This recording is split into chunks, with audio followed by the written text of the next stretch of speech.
नमस्कार, छत्तीसगढ़ के इस खास बुलेटिन में आपका स्वागत है। मैं हूं आपके साथ जसलीन कौर। आइए नजर डालते हैं छत्तीसगढ़ की कुछ बड़ी खबरों की ओर।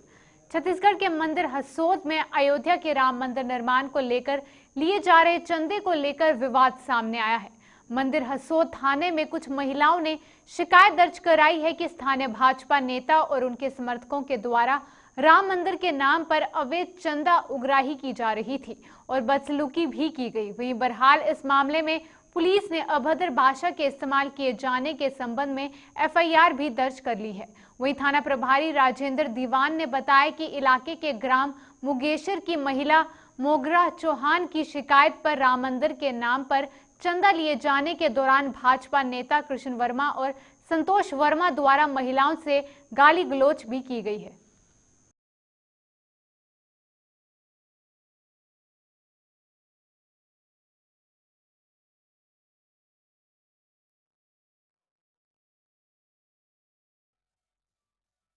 करता है और उन्हीं के कहने पर ये सब चीज हो रहा है। किनके कहने पर? अब वो किनके कहने पर वो तो उन्हीं लोग बताएंगे। लोगों को आप चिन्हांकित करेंगे क्या कि नहीं, उनके पार्टी के लोग, बहुत से सारे लोग थाना आए थे।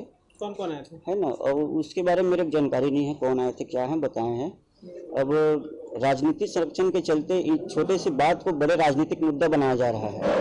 भगवान श्री रामचंद्र जी को इसमें राजनीति में घसीट के उन लोग अपने राजनीति रोटी सेकने के प्रयास कर रहे हैं। कांग्रेस वाले राम मंदिर निर्माण के लिए चंदा ले जा रहे हैं लोगों से।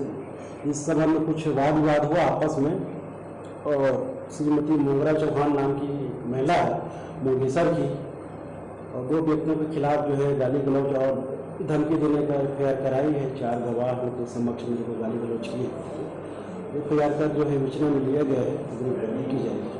महिला किस राजनीतिक दल का है तो पूरी तरह से जानकारी नहीं है। एफआईआर सिर्फ गाली गलौज और धमकी को लेकर हुआ है।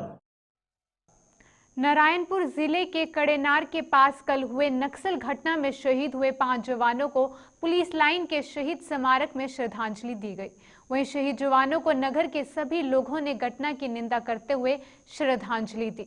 जिले के सभी अधिकारी, कर्मचारी और जनप्रतिनिधि, व्यापारी, सामाजिक कार्यकर्ता उपस्थित हुए। वहीं कांग्रेस प्रदेश अध्यक्ष मोहन मरकाम, विधायक चंदन कश्यप उपस्थित होकर शहीद जवानों को कंधा देकर उनके गृह ग्राम की ओर रवाना किया गया। वहीं आईजी बस्तर पी सुंदरराज के साथ पुलिस के आला अधिकारियों ने भी शहीद जवानों को श्रद्धांजलि अर्पित की। वहीं उन्होंने ये भी कहा कि हमारे शहीद जवानों के शहादत बेकार नहीं जाएगी। वहीं नक्सल विरोधी अभियान लगातार इसी तरह से जारी रहेगा और विकास के साथ नक्सल समस्या का खात्मा भी किया जाएगा।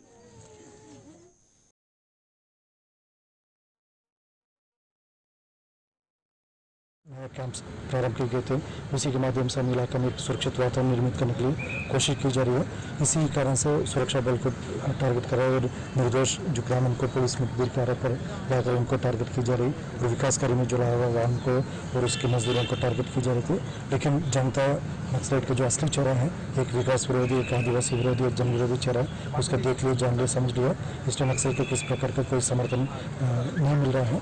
बहुत जल्दी मतलब नक्सल के इस टाइप का जो खुद की हरकत करने से उनके जो खात्मा के संकेत है और हम मजबूती से और आगे बढ़ेंगे। भौगोलिक स्थिति को अच्छी तरह से जानते हैं और कुछ सरेंडर नक्सली डीआरजी में, इसीलिए वो जानते हैं कि उनके पूरे मंसूबों को जानते हैं नक्सलियों को, इसलिए डीआरजी को टारगेट किया गया है।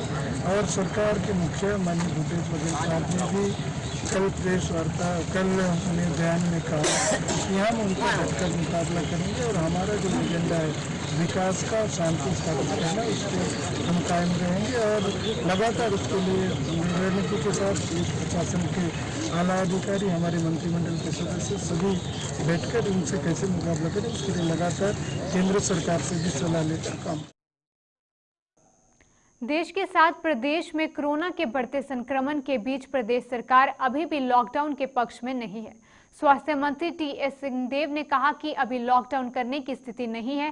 पहले फेज में कड़े लॉकडाउन को अपनाया, फिर भी कोरोना बढ़ा दिया गया था। वहीं लॉकडाउन करने से रोजगार बंद होते हैं। वैश्विक अनुभव बताया है कि लोग भूख से पहले मर जाते हैं। फिलहाल हमें बड़े आयोजनों से बचना है। वहीं प्रदेश में कोरोना के बढ़ते मामलों पर स्वास्थ्य मंत्री ने कहा कि सिविल लाइन स्थित निवास में मीडिया से चर्चा की और उन्होंने कहा कि देश के साथ प्रदेश की संक्रमण के दूसरा का दौर ये झेल रहा है और पिछले साल सितंबर में 100 टेस्ट 30 का था वहीं, लेकिन अब बढ़ा दिया गया है। वहीं 4.6 देश में प्रदेश का आंकड़ा है। वहीं दुर्भाग्य से 26% और रायपुर में 30.9 मरीजों का आंकड़ा है।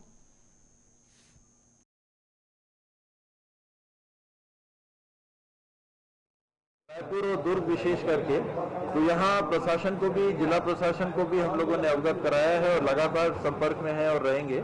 यहाँ विशेष कदम उठाने की आवश्यकता है। रायपुर में अगर कोई ऐसे चिन्हांकित मोहल्ले सामने आते हैं कि जहाँ का संक्रमण दर सामान्य से ज्यादा है, उन मोहल्लों को फिर करना चाहिए। पूरे रायपुर को कंटेनमेंट जोन वाली बात अभी भी उनको क्वारंटीन का सलाह दिया गया है कि जितने यात्री बाहर से आएंगे 1 हफ्ता तक होम क्वारंटीन में रहेंगे।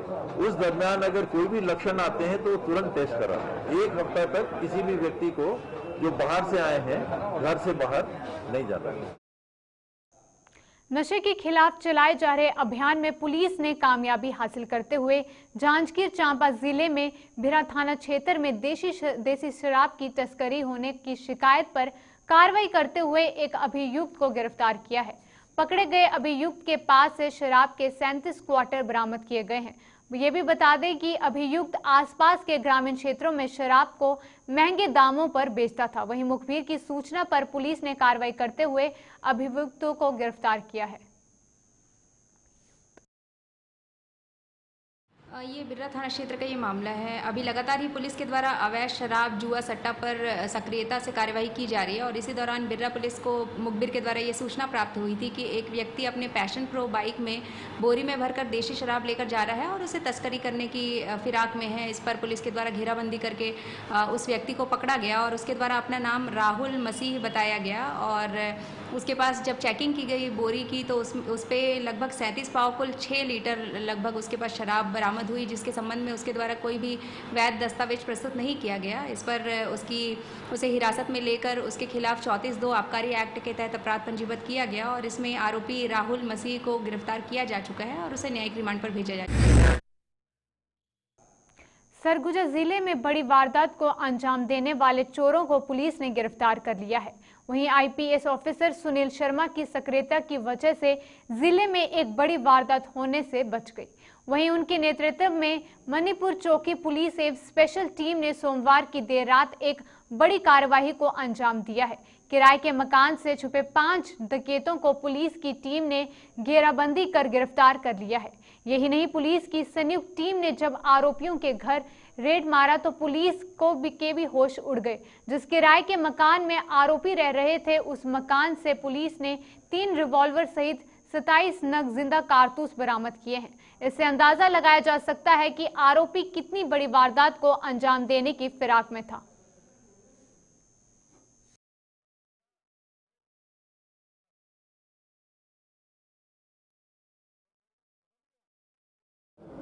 शनिवार की रात वेडरा कला के ग्रामीण बैंक में डकैती का प्रयास हुआ था, जिसमें एक ताला तोड़ लिया गया था आरोपियों के द्वारा। उसकी सूचना दूसरे दिन मणिपुर चौकी में प्राप्त होने पर एफआईआर दर्ज किया गया और एफआईआर के बाद जब मौके का मुआयना किया गया तो वहां बैंक का सीसीटीवी फुटेज देखा गया। उसमें 2 व्यक्ति दिखे, जिसमें से एक व्यक्ति मोबाइल पे बात कर रहा था।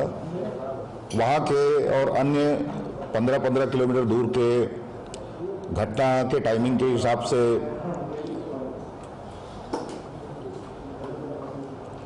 टावर डंप लिया गया और टावर डंप के विश्लेषण में हमने ये पाया कि घटना के समय जो मोबाइल नंबर यूज हो रहा है वो मोबाइल नंबर यहाँ का नहीं है, बाहर का है। पूर्व कृषि मंत्री बीजेपी विधायक बृजमोहन अग्रवाल ने नक्सली घटना को लेकर चिंता जाहिर की है। वहीं उन्होंने राज्य सरकार पर आरोप लगाते हुए कहा कि नक्सली घटना को लेकर सरकार चिंतित नहीं है। सरकार की लापरवाही के कारण नक्सली सक्रिय हो रहे हैं। वहीं सरकार को इस पर ध्यान देने की आवश्यकता है।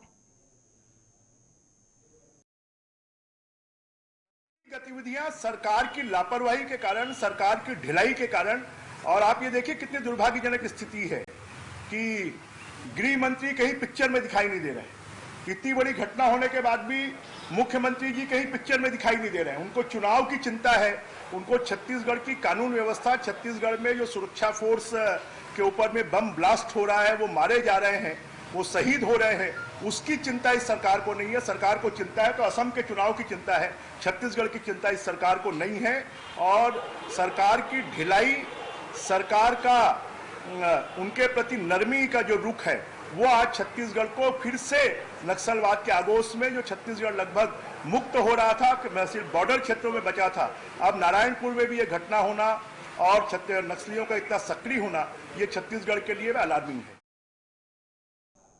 देश के साथ प्रदेश में कोरोना के बढ़ते संक्रमण के बीच प्रदेश सरकार अभी भी लॉकडाउन के पक्ष में नहीं है। वहीं स्वास्थ्य मंत्री टीएस सिंहदेव ने कहा कि अपनी लॉकडाउन करने की स्थिति नहीं है। पहले फेज में कड़े लॉकडाउन को अपनाया गया था, फिर भी कोरोना बढ़ा था। वहीं लॉकडाउन करने से रोजगार बंद होते हैं। वैश्विक अनुभव बताया है कि लोग भूख से पहले ही मर जाएंगे। फिलहाल हमें बड़े आयोजनों से बचना होगा। वहीं प्रदेश में कोरोना के बढ़ते मामलों पर स्वास्थ्य मंत्री टीएस सिंहदेव ने सिविल लाइन स्थित निवास में मीडिया से चर्चा की और उन्होंने कहा कि देश के साथ प्रदेश भी संक्रमण के दूसरे दौर को झेल रहा है। पिछले साल सितंबर में 100 टेस्ट 30 का था वहीं, लेकिन अब बढ़ा दिया गया है और 4.6 देश में प्रदेश का आंकड़ा है। वहीं दुर्भाग्य से 26% और रायपुर में 30.9 मरीजों का आंकड़ा है।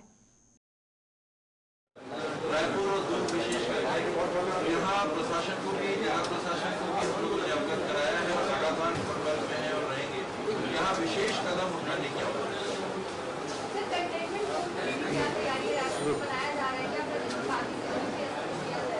रायपुर भी अगर कोई ऐसे चिन्हांकित मोहल्ले सामने आते हैं कि जहाँ का संक्रमण दर सामान्य से ज्यादा है, उन मोहल्लों को फिर करना चाहिए। पूरे रायपुर को